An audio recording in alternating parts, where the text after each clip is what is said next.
গণতন্ত্র ও সাধারণ মানুষের মৌলিক অধিকার রক্ষা করাই ডেমোক্র্যাটদের লক্ষ্য বলে মন্তব্য করেছেন আসন্ন প্রেসিডেন্ট নির্বাচনে ডেমোক্র্যাট দলীয় প্রার্থী কামালা হ্যারিস। যুক্তরাষ্ট্রের উজ্জ্বল ভবিষ্যতের দিকে যাওয়ার লড়াইয়ে রিপাবলিকান প্রার্থী ডোনাল্ড ট্রাম্প বাধা বলেও উল্লেখ করেন। বিস্তারিত রিপোর্টে। যুক্তরাষ্ট্রের আসন্ন প্রেসিডেন্ট নির্বাচনে গণতন্ত্র ও সাধারণ মানুষের মৌলিক অধিকার রক্ষাই ডেমোক্র্যাটদের লক্ষ্য। ওয়াশিংটন ডিসিতে আয়োজিত এক অনুষ্ঠানে যোগ দিয়ে একথা বলেন প্রেসিডেন্ট পদপ্রার্থী কামালা হ্যারিস। এছাড়া উজ্জ্বল ভবিষ্যতের দিকে যাওয়ার লড়াইয়ে রিপাবলিকান প্রার্থী ট্রাম্পকে বাধা বলেও উল্লেখ করেন তিনি। শনিবার রাতে যুক্তরাষ্ট্রের ওয়াশিংটন ডিসিতে ফোনিক্স অ্যাওয়ার্ডের নৈশভোজে অংশগ্রহণ করেন প্রেসিডেন্ট জো বাইডেন ও ভাইস প্রেসিডেন্ট কামালা হ্যারিস।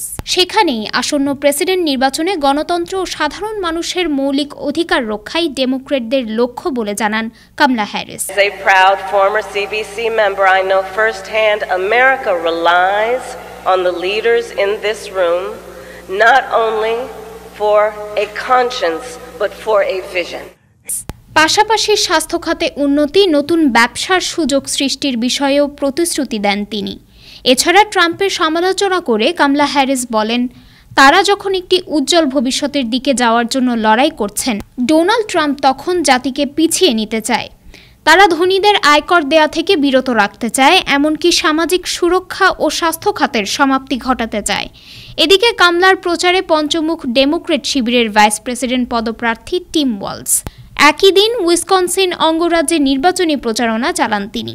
বলেন, উইসকনসিন অঙ্গরাজ্যে ভোটের লড়াইয়ে জয়ী হওয়াটা যুদ্ধ জয় করার মতো হবে। অন্যদিকে শনিবার লাস ভেগাসে নিরাপত্তা বাহিনীর এক অনুষ্ঠানে যোগ দিয়ে সীমান্তে অভিবাসন নীতির কারণে ডেমোক্র্যাটদের কড়া সমালোচনা করেন রিপাবলিকান প্রার্থী ডোনাল্ড ট্রাম্প। এ সময় যুক্তরাষ্ট্রের অর্থনীতি, মুদ্রাস্ফীতি নিয়েও কমলাকে কটাক্ষ করেন তিনি। ট্রাম্প বলেন, নির্বাচনে প্রতারণা করতে তারা বেশ পরিপক্ক, তাই তাদেরকে সতর্ক হতে হবে। Desk report, time television, new York.